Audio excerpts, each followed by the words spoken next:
Hello and welcome to a very special episode of MineWreckers. My name is Weird and Bearded. What makes this episode so special?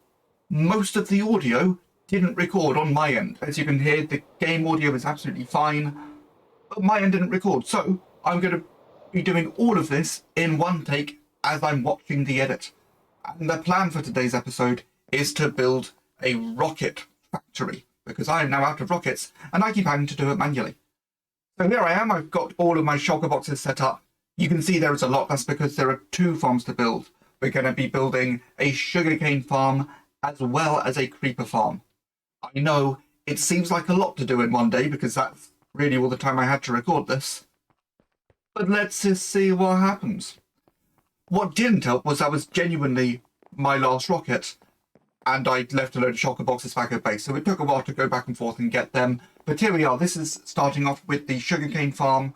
I'd marked my starting point with a chest, and we start off simply by building up the storage system. Now, there's going to be a few of these. We're just building one slice for now. The rest is going to be shown later.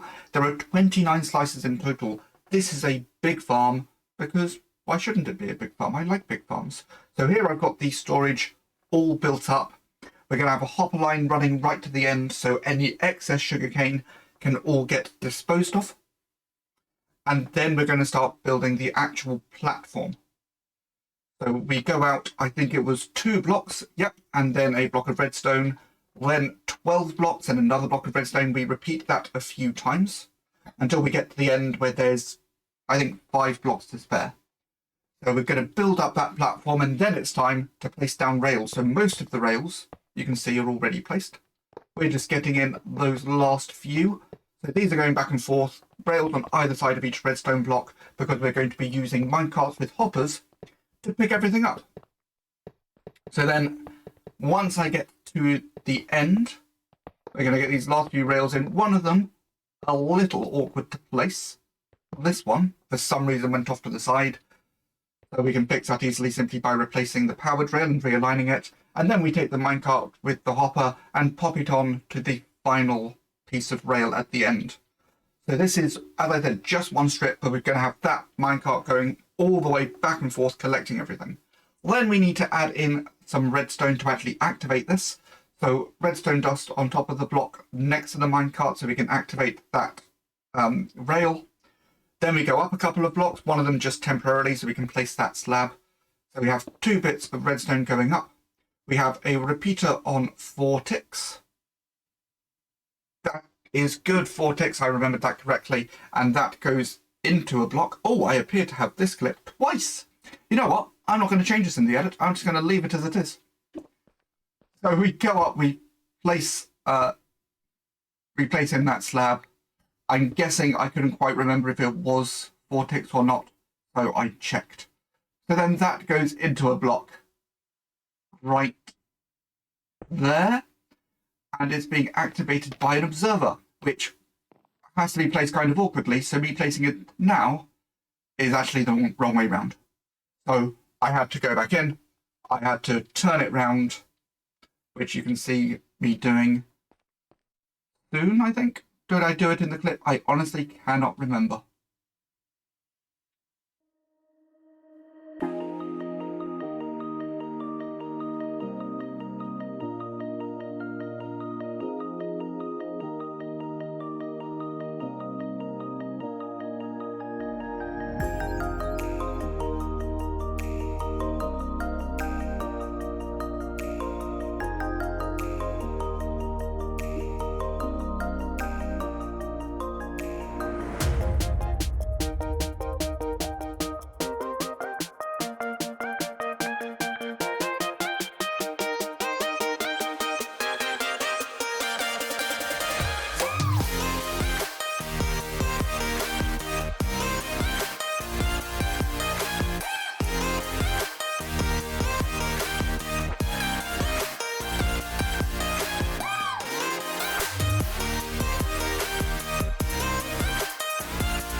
So there you saw we got the rest of those slices in place. And I must have turned that observer around because otherwise it wouldn't work. So next, once we've got all of those in, we need to get in some sweepers. So we're going to be building up some flying machines. Unfortunately, as I'm showing here, I messed up with the rail count, and I should have had 2,581 rails. But on my spreadsheet, I wrote down 5,281 rails. So I've got a lot of excess rails, but I'm going to be using those in later projects anyway. So back to this flying machine. We get to the top of this little scaffold tower and place in a block at the end. I use some lime terracotta because it matches with the sugarcane and everything looks lovely. Then we go out 9 blocks of slime. So as this flying machine goes along, you'll see it's perfectly in line to activate all of those observers. So those are our 9 slime blocks. We're then going to place the sticky piston, which isn't going to place correctly, but we will fix that later. We then do another 9 slime blocks with another block at the end. And because of the slime blocks, we now have a bit more space to put these blocks down properly. Unfortunately, we didn't pick that one up. I had to dive down to get it, but hey, look! We can now place it. So then we get down a couple of pieces of scaffolding, which are going to just aid us in placing one of the observers. Although the other one still can't really place from here. So I had to build out a little to actually get that one in position. But that is the flying machine built up. So here you can see on the other side, I got that one in place. I just built out a little. And that is one of the flying machines. There's going to be another 2, but before I build them, and before I build the starting system, I need to go to the other side, where I am right now, and build up a return system. So when it hits its end, it should automatically go back. So we start off with a couple of blocks there and a repeater on 4 ticks. Then we have an observer, which is what's going to activate this whole thing. So it crashes into the observer. That sets this system off with some redstone dust, another repeater on 4 ticks. And then that is going to just flip a trapdoor up and down. So this is lined up so that the observers we placed earlier, one of them will be directly underneath this spruce trapdoor. So then it will hit that, the trapdoor will flip, activating that observer, sending it back off in the other direction. So then, of course, it's time to get in the other flying machines as well as the activation system. Now, this is not the activation system. This is actually turning the entire thing on and off. This allows the activation system to work. I got a bit ahead of myself and built most of it, apart from, of course, the grass and the sugarcane, because I wanted you to see how everything worked. And as you just saw, we just passed some daylight detectors, and that's how this thing activates. Just once a day it gets it off, just before you can go to bed. So it's got a full day of growth. And then over at the other end, we've got these flying machines moving back and forth. They're going to push things a bit further. So we have a little catchment area where the sugarcane will fall into that water and go into the hopper stream. Otherwise, it will be picked up by all the minecarts with their hoppers. We don't need this in the other direction. For one very simple reason, I could not be bothered. There'll be some stuff going back that way, but very little. And I don't care too much about the loss because this generates a lot of material. So we're just waiting here for the sun to get a bit lower so we can see everything activate. And they should be going any moment now. Hopefully. Did I leave this clip on too long? I may have left this clip on just a little bit too long because I started recording and just waited for the flying machines to move. And we are still waiting. There they go. There they go. So the flying machines head off, and you can see as they pass by each observer, the minecarts go off in a lovely synchronized way. It's a little ballet underneath. And as we hear the flying machines go past, because again, the game audio, not a problem. It was only me talking that didn't happen. So the minecarts all go back and forth twice because they go to a block that they bounce off and then back to their hopper. So some of them will actually be activated on the return trip as well. Others won't, simply because they won't be back in time. But as the flying machine comes back in the opposite direction, you can see some of them returning to their stations and are about to be sent straight back as you can see. So half of this farm, half of minecarts do activate twice. That's not a problem. Who knows, they may pick up some more. Unfortunately, it is now getting dark, so I need to get to my bed. And then we're going to put in all the grass.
So that was all the grass put in. Also, you can see we started putting in some of the sugarcane. That was all the sugarcane I had on me.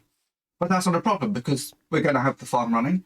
It's going to be pushing up the sugarcane that's grown. And then I'm going to have more sugarcane to replant. You may have also spotted in that time lapse, I paused the replay mod and forgot that it was paused. There was a bit of a time skip, but it's fine. We got a lot in there. And for some reason, and I think I must have just dropped it, there was one sugarcane in here, despite the fact that it hadn't actually activated yet. Oh well. But still, that is the sugar farm essentially done. We just need to do the rest of the planting, which we will do as I get more. So I'm going to leave that on during the rest of the build. Speaking of which, I have moved my shulker boxes along. There's a lot of shulker boxes needed for this creeper farm. And we're going to start up there, building up one platform. That's all we need. You need one platform, and then basically everything's the same thing. So we start off with the bottom of the platform, which is going to be made out of trapdoors. The reason for this is that skeletons, zombies, witches even, they're 2 blocks high. Creepers are slightly smaller. So if we have the bottom of a platform made of trapdoors, they can spawn in, but the others can't. We still have a problem with spiders. We'll deal with them later. So we're building out this platform. It's a 7x7 platform of trapdoors, which is going to be enough for the creepers to move around on. Also, if I decide to go with cats, which I'm not sure yet, we might add some cats in, but there's a lot of platforms, and that means, one, we're going to need a lot of cats, but also there'll be a lot of creepers moving around anyway, so they might just go off the edge. Who knows?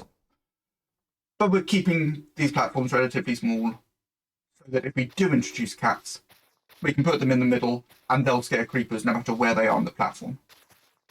So then we build these platforms out of moss blocks for the simple reason that I've got a very good moss farm, so it was nice and easy to get these in large amounts. Also, I like the fact that it's green like creepers. So this gets filled up with moss blocks, and then we're going to add some trapdoors around the edge. So creepers will think that they can walk on these. They'll think that walking on trapdoors is absolutely fine, even if they are open, like this. Good timing. So if we have these platforms 2 blocks apart, so there is a reasonable path across the trapdoors, creepers will eventually pass to another platform, walk out, and just fall down. So then, once these trapdoors are in, and once I finish off this platform, all we're going to need to add is a place for them to fall into, which is going to be covered in water. So then that's going to push them all into one single drop point, and from there, they'll die from fall damage. But they'll all be centered in one point, so we don't have to spread out hoppers over a massive area. Now we're putting in some carpet. Now, I did say we'd come back to the spiders later. Spiders need a 3x3 area to spawn in. This means that they don't have that opportunity because there is carpet in the way. So now the only things that should be able to spawn in here are creepers once we have this built up. So as I said, I've got to put in some bits at the bottom.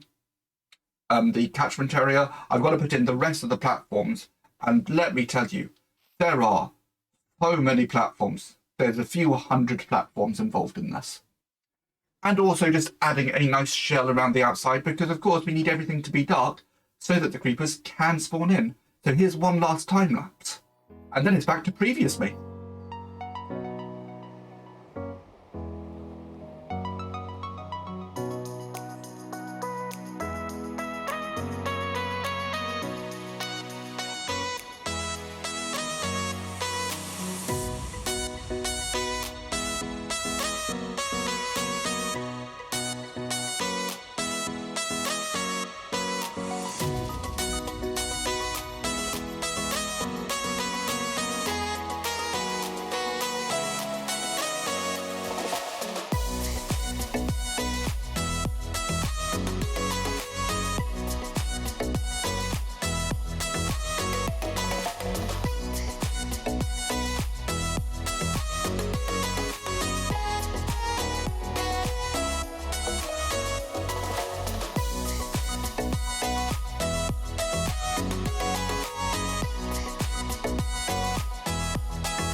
And you can get an idea of the scale of this. There's 13 layers. Each of these small platforms does not take too long to build. There's just so many of them that this project has already taken 3 or 4 hours of building. It is a long one. I don't really have time to finish it off. And you can see what I'm going for with the decoration, I'm sure. But yeah, I head to the airport in about 24 hours' time. And I still have another episode to record. You can see I have finished off the sugarcane farm that has all now been planted. It's had a couple of full harvests, so we should have plenty of sugarcane. I'm going to manually collect some gunpowder so I have rockets for the next episode.